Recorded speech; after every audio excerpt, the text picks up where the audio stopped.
I can tell you one thing. As a person who has completed 34 years in the context and subject of treatment and raising awareness about psychiatric illnesses, we are silent. We do not we do not have the same kind of ambition. We are totally dependent on pharmaceuticals, and we believe that our means of helping people, assisting people, is pharmaceuticals. There was a study about the situation in Argentina during the crisis.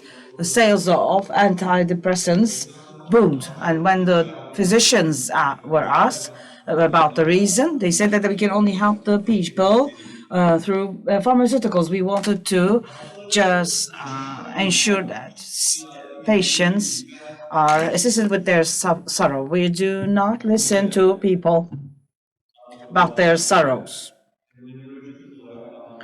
and we do not understand them phenomenologically.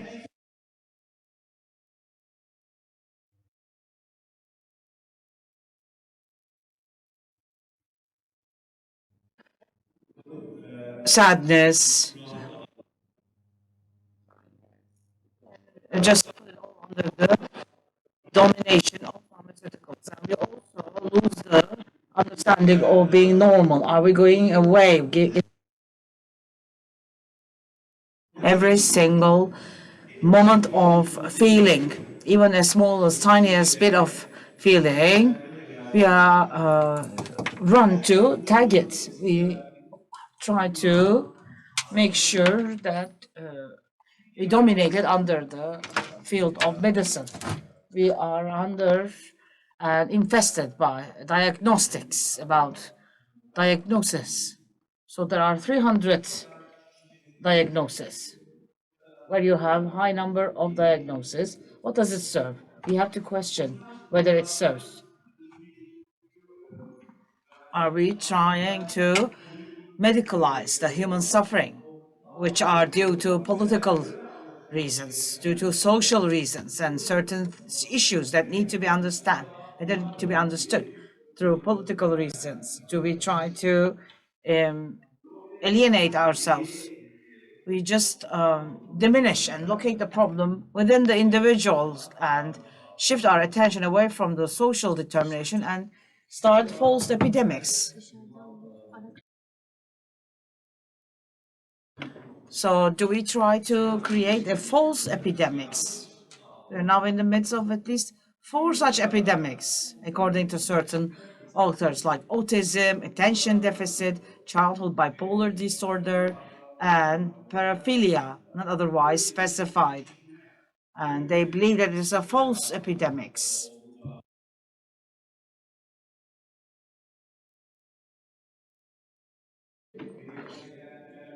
So it's not relevant to the advancement in sciences. It's the diagnostic hyperinflation about the fashion in diagnostics. We don't have any objective test in psychiatry. We don't have an X-ray.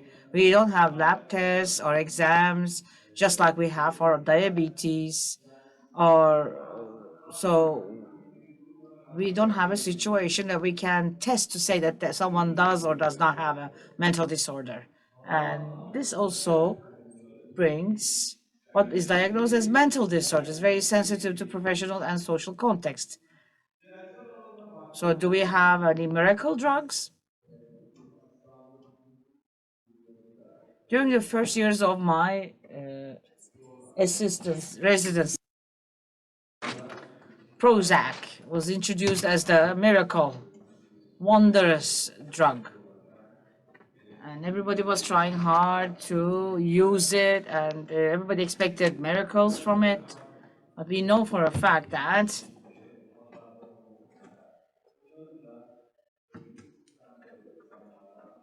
it has also side effects like the tricyclic antidepressants. They're not different, and they may also cause neurocognitive problems or sexual side effects as common problems. About the studies about antidepressants, meta-analysis that have been conducted so far indicate that you don't have too much of a difference between a placebo when compared to a placebo in intermediary and atypical neuroleptic disease. And they have also side effects. And the meta-analysis run so far in terms of efficacy. We have also seen that they are not better anyway. About the direction of psychiatry, there had always been a discussion. And the book by Anne Harrington focuses on that. Similar books have been already published. For example, Tanya Lohrmann talks about two different worlds. About 15 years or so ago, in her popular book, The World of Biological Psychiatrists and the Neuropsychiatrists, as if these two worlds do not coincide. And in her book, Mind Fixers, the author says that there is a biological in orientation, and it also is like covered with psychoanalysis, and the Freudians have emerged, and along with the Freudians coming up, the biological psychiatry had become another popular era and popular area. So the author about biological psychiatry says that it's just like psychoanalysis. It has the effort to explain everything. Psychoanalysis focuses on every single layer of human beings and tries to come up with an answer. And biological psychiatry focuses on the free will and tries to come up with an explanation to every single situation or a problem which may find us in a position where we are trying too hard, actually. And we're talking about a biological revolution. This is the new book by Thomas Insull. He was the president of NHS. He was talking about the brain decade and mentioned that psychological problems will also be enlightened when the issues with the brain are totally cleared. But this biological revolution never occurred. Lots of money had been spent, lots of research had been done, but no biological revolution occurred. So the brain is much more complex than the researchers have ever thought of. We cannot simplify anything related with the brain. Again, I'm going to just refer to ourselves as a different one. As like the ancient philosophers, there were three different dopamine receptors. I don't know the count right now. How many are there right now? There has to be 25, 30 or more, right? Maybe even more. And the interactivity between these neuroreceptors are not, the dopamine receptors are not easy to understand by the common viewer. We dreamt about it. It was going to be great, actually. But the clinical indicators about they don't have anything else except for the consensus on the clinical indicators. So if we see five of these, it means it's a different condition, and there's no other consensus apart from that. And actually, depending on the chest pain or depending on the sound, it feels like as if we are trying to define a different condition. Psychiatry is an applied neuroscience, and it also praises the brain and valorizes the brain, but urges on a discipline that is both mindless and uncultured, says Lawrence Kinmeyer. So when we're talking about the brain and about its interactive side, we we don't see it. Ingmar Bergman in The Seventh Seal locates the Chevalier in this scene. The knight tries to play chess with the Azrael. Says, one last chess game. If I beat you, you can release me. You can pardon me. And this is their last chess game. So should we switch to new paradigms, or should we just stay with the older ones? When we're talking about paradigms,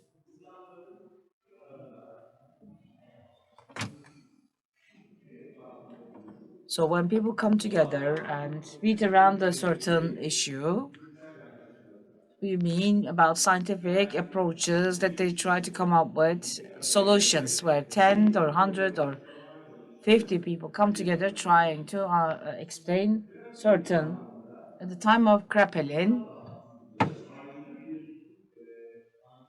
so we can see psychiatric disorders as a new entity. New Kraepelites try to just compensate that with the new approaches, but we know that both the Kraepelinian paradigms and neo Kraepelinian restoration of the paradigm have both failed because there's a lot of overlapping.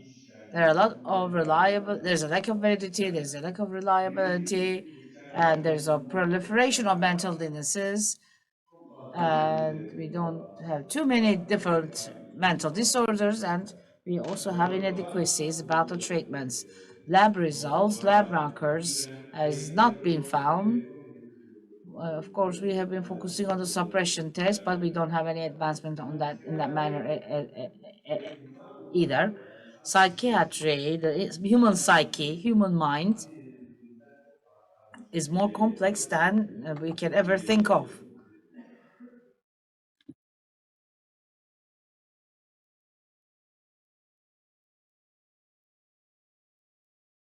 Nancy Ansell is an important researcher in psychiatry, has several books. Her majority of the books have been translated into Turkish.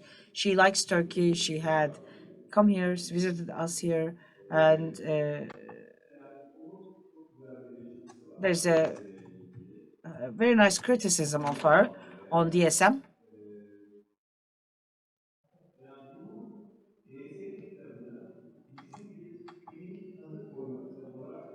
So says that her book on DSM should not be used as a reference book for diagnostics on any kind of mental disorders.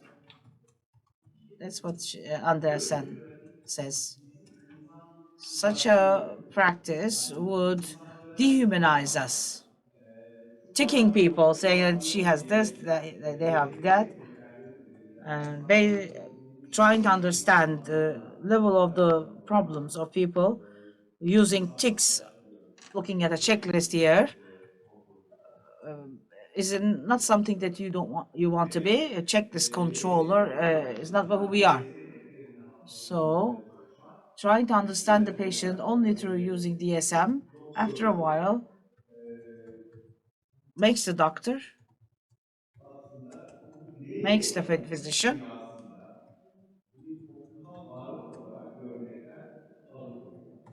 makes the doctor stop seeing the human being from rather than an individual. I always explain the story. I'm going to repeat myself if you have never heard the story. At Marmara University, I was the resident doctor on the third month. I was going to run my third polyclinical. We have Daniel now, who was visiting sabbatical from Kentucky University, who was a professor at the time. He was a Jewish man from Istanbul who has graduated from Hacettepe University, has completed his medical services in the US and married to a Turkish woman and wanted to visit his friends and for his sabbatical and stayed at Marmara University for 6 months. And we learned a lot from him. my first case was with me, and Daniel was with me as well. I'm talked to the patient. I asked several different questions back to back. The patient answered, and my interview was over in 15 minutes. And I said that he has a panic disorder. We can just medicate this patient with this kind of, and in this kind of, and the doctor says that, who is this patient, Kemal? Who is this patient? I had done a perfect checklist scan, and I had a correct diagnosis, and my defined the therapy correctly, but I didn't have the knowledge about who the person, who the patient was. Why did the symptom occur? Whose son is that person? What kind of stress factors does this person have? What brought the patient to that point? And I didn't learn where the underlying stress factors were. Of course, getting a very good story by asking too many questions, you cannot get a very good story actually. And psychopathology, it does not always mean checking your checklist. In order to understand the psychopathology, you have to understand what it means to be that person, and you have to know that person better. So Andreasen says that along with this approach, to be witness the death of phenomenology.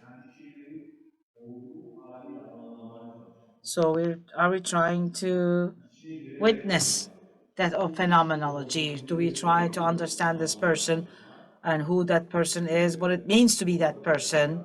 And we have to be a little bit more careful about that. And in another publication, Andreasen says that, yes, we need to make a serious investment training a new generation of real experts in the science and art of psychology. You may have wonderful information, but if you don't know psychopathology, you cannot understand it well enough, this will be a fruitless enterprise. It will be a lonely, sterile, and perhaps a fruitless enterprise. So, for my young colleagues or at the beginning of their career, I would like to ask them to have a full reading of psychopathology, Sims Psychopathology. Andreas Sims Psychopathology is a book, and Feo Odobode has made two speeches in this Congress, if you can find them. And I would highly recommend that you listen to Odobode's speeches. We need a paradigm shift because we are facing a very complex and very layered structure. We cannot point to several different uh, geolocators. We have challenges to biological reductionism. We don't have a single approach. Actually, we have been also Incel and Friends and Rudok by Rudok criteria. A desire for a brain-based nosology was suggested, offered to us, but we didn't get the result that we wanted about neuroimaging and combining neuroimaging with genetic studies. Can we go from the disease to the individual? We don't have too much of an advancement there either. The crisis in psychiatry is a good crisis. So I don't always understand negative when you say crisis. It's the only type branch of medicine that thinks about itself. So psychiatry is thinking about itself and looking for new approaches and questions about the technological paradigm in psychiatry. It's the only science ever. So the technological paradigm is being questioned. And there's a concern about the rampant medicalization of the human level.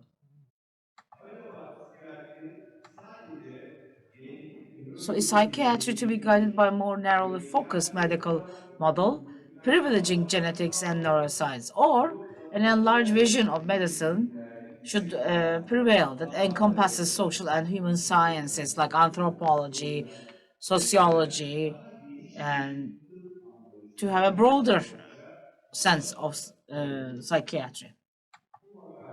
This article focuses on research for a new paradigm written by Bracken and friends. It has multi authors. It's all a type of manifest.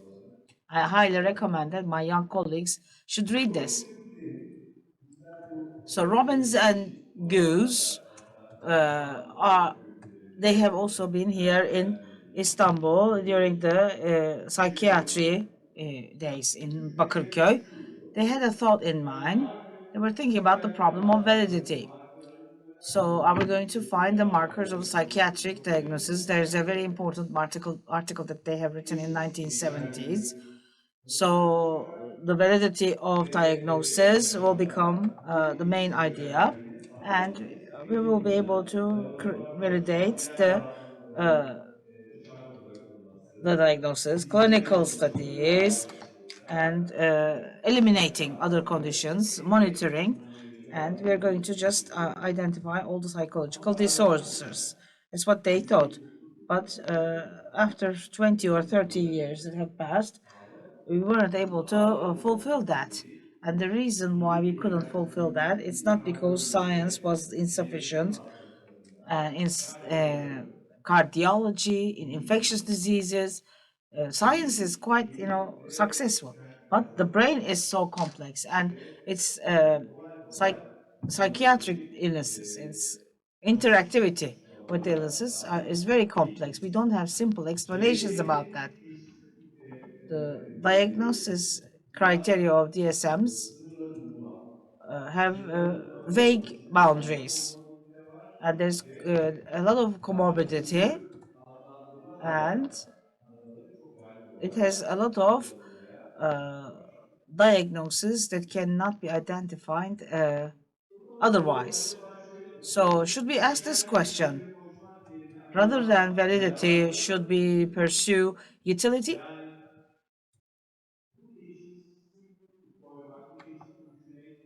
Thinking about this diagnosis, is it going to be beneficial? Should we pursue utility over validity? Such procedural criteria tell us that the psychiatric disorders are individual identities. So refuses the fact that they are overlapping ideas like clouds. So genetic uh, conditions, genetic underlying conditions can cause sometimes schizophrenia and sometimes bipolar disorders. The same factors may lead to different situations. And we can even say that, maybe Professor Kazım can correct me if I'm wrong. So any kind of phenomenon cases that may start with bipolar disorders may just turn into schizophrenia. We have two Japanese professors who came here in Istanbul, psychiatric values. The social values in psychiatry was one subject, and they were also presented a series of cases about bipolar disorders which turn into schizophrenia within 10 years or so. The same genetic and the same environmental factors may cause different, there are ontological, there are also phenomenological suggestions.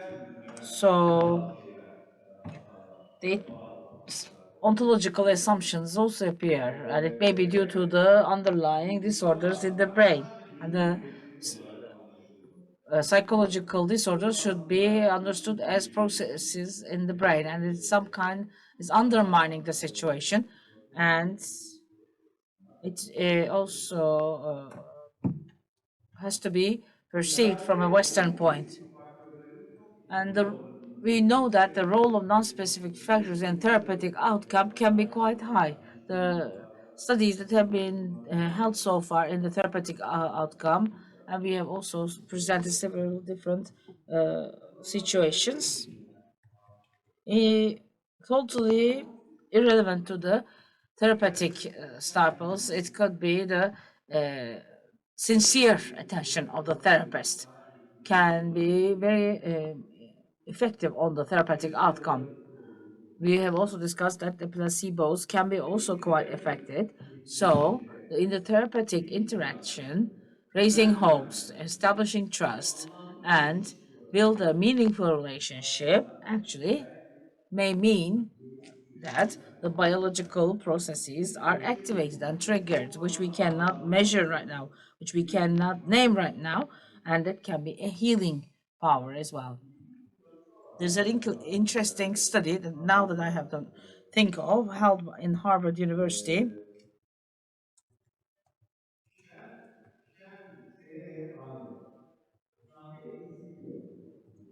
a sham ECT had been done on certain groups. They also had been running sham acupuncture sessions. They say that they have done it, but they prepare the patients as if they have gone through sham ECTs or sham acupunctures, and the patients get healed. So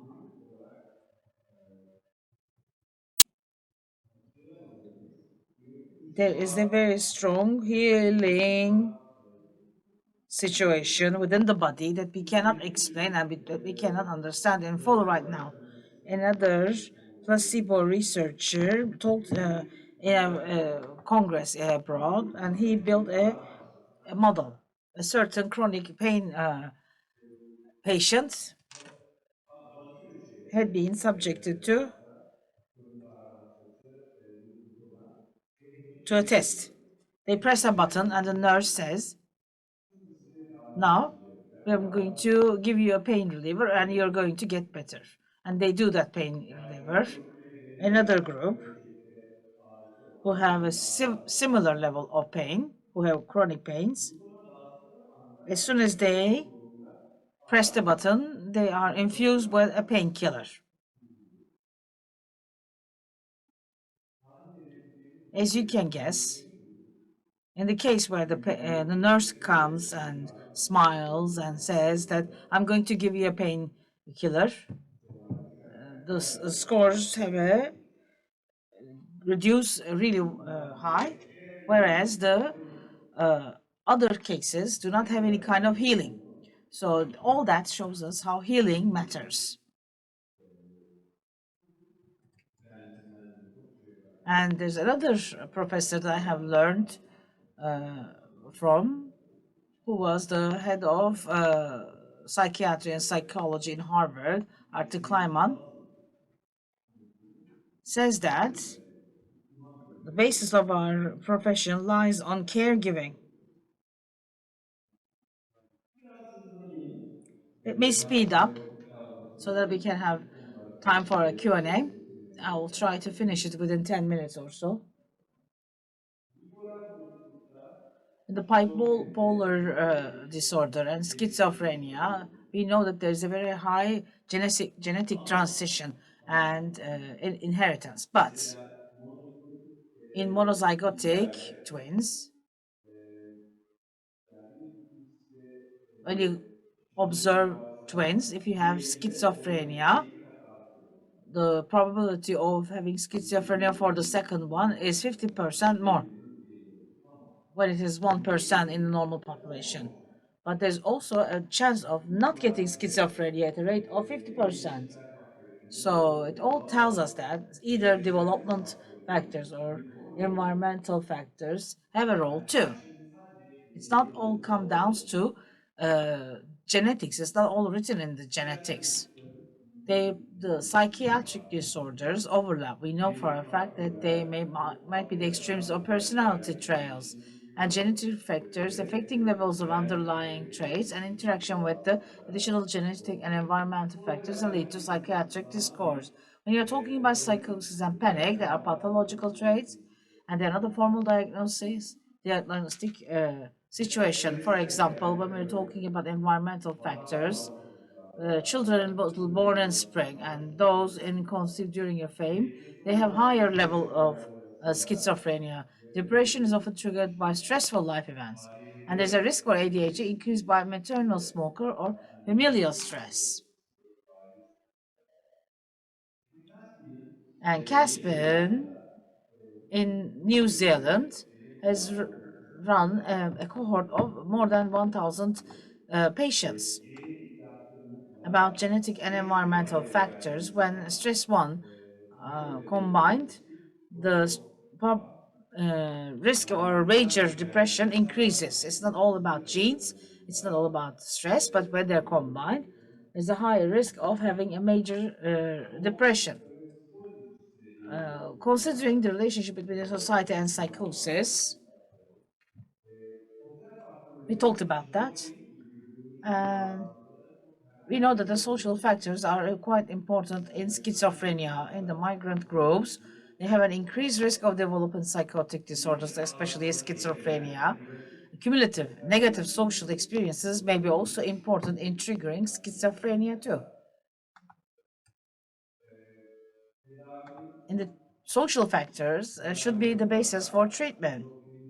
In schizophrenia, for example, certain social factors should be taken into consideration, such as unemployment, poverty, homelessness,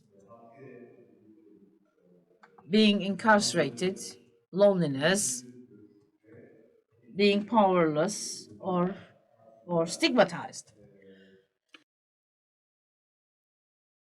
They just raise the risk of schizophrenia. It's not all about genes. Or we can say that social factors may play an etiological role in the development of schizophrenia. A common denominator may be chronic experience of social defeat and exclusion, resulting in dopamine dysregulation as a desensitization and, and diagnostics and treatment therapeutic approaches should also take this into consideration. Is PTSD a valid diagnostic entity? Is it meaningful for everyone? Is the Western diagnosis? Is it only due to being Western? And there's a very serious also discussion. And so we have to social and the family context should be also taken into consideration. And these Western diagnostic classifications are problematic when applied to diverse non-Western survivor populations as if they are imposed for those who have survived trauma. When you compare it to the Western scale, diagnosed, categorized groups as if they are imposed. That's what we hear as well.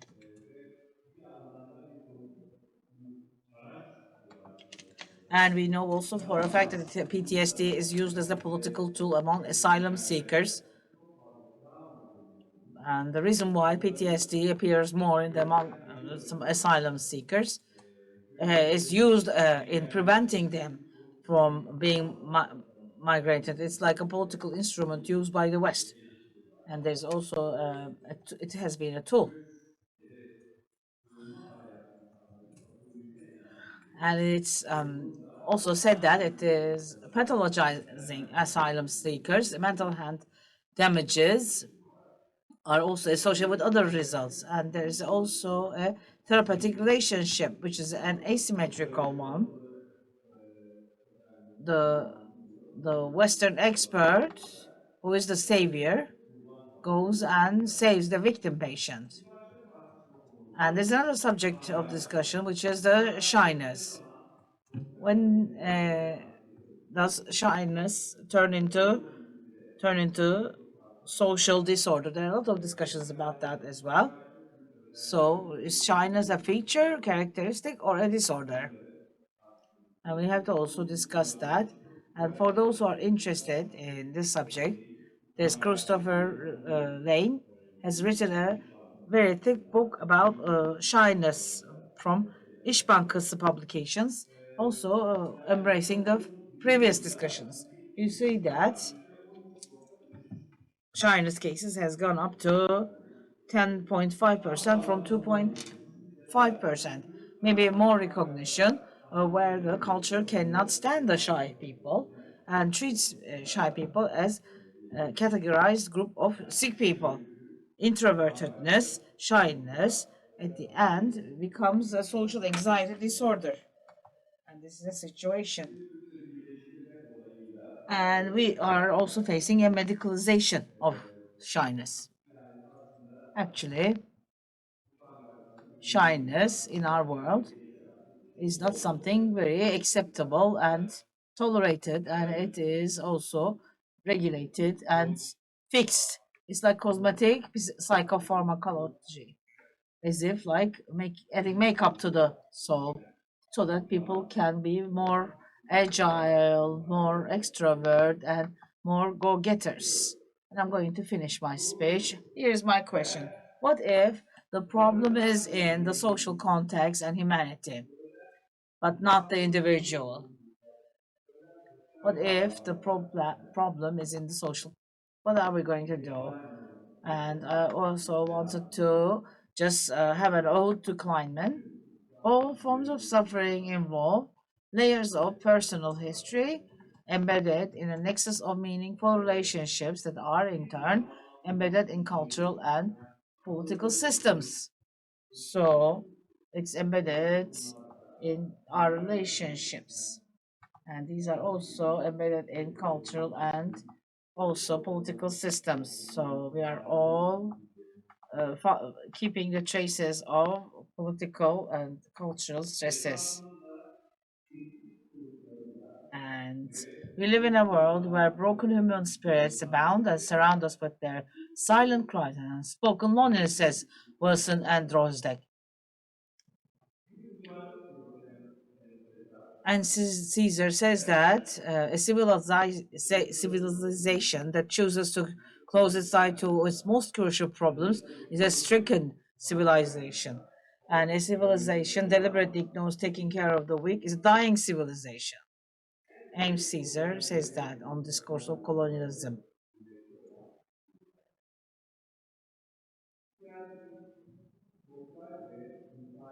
So, psychiatry is a hybrid uh, form of medicine with at least two distinct cultures, understanding and explaining, and draws from a range of theories, psychological, biological, and social. And in his book, Our Necessary Shadow, published by Oxford, says understanding and explaining, verstehen and erklären.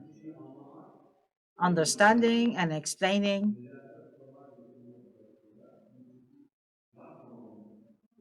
says that we shouldn't make any kind of preference over the other. As psychiatry, we both need to understand and we both need to explain both the psychological and the physical and the social one. There's a global happiness monoculture trying to force us to be better all the time. So we may be also losing sadness. Normal sadness is transformed into an abnormal experience. That's what we uh, experience right now. So the context of illness is ignored and social causes are confused with medical ones. And we should be awake, we should be aware. We shouldn't lose the human beings. And if we kick out all the anguish and suffering and sorrow, well, are we supposed to find meaning in our lives? Alan Ehrenberg, in the book, The Exhaustion of Being One, says that depression portrays for all of us the style of the uncontrollable in the age of limitless possibilities. And it reminds us of the unknown is part of every person. So, where everybody runs to be the the successful one, we call the remaining ones as the depressed. And also, Alan Foreman says, saving normal says that we should save the normal. Normal badly needs saving. Sick people desperately require treatment against this inflation of diagnosis. And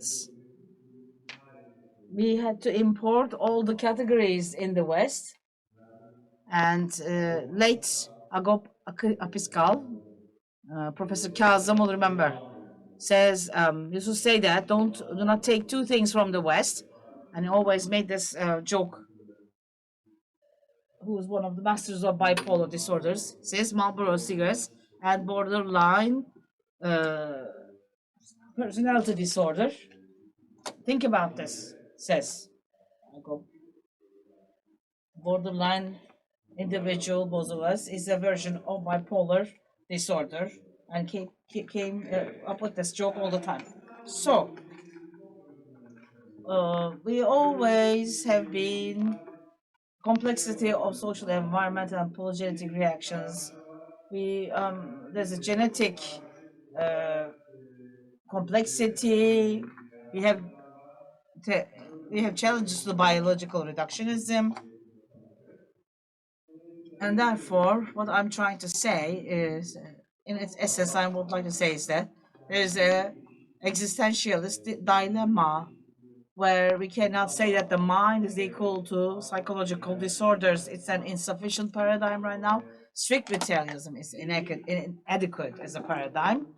And the pursuit of individual well-being in the absence of collective well-being is a self-destructive illusion.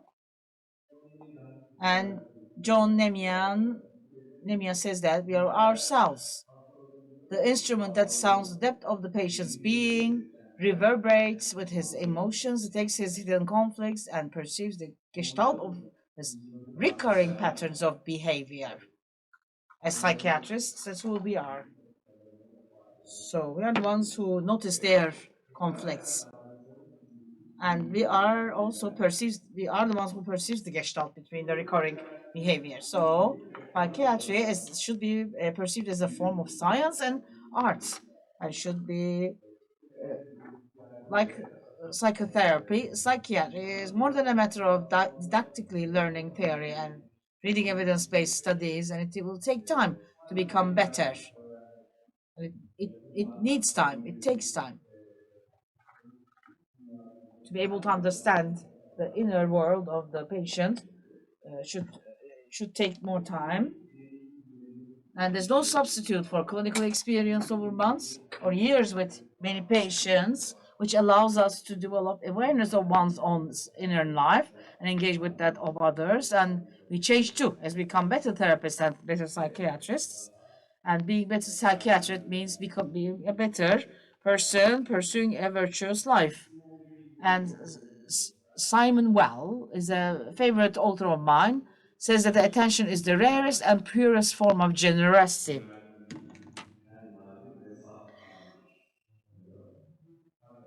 Attention is the rarest and purest form of generosity, where we lose our attention, and our attention is the most generous version of generosity. And I would like to thank you for being here and listening to me. Thank you.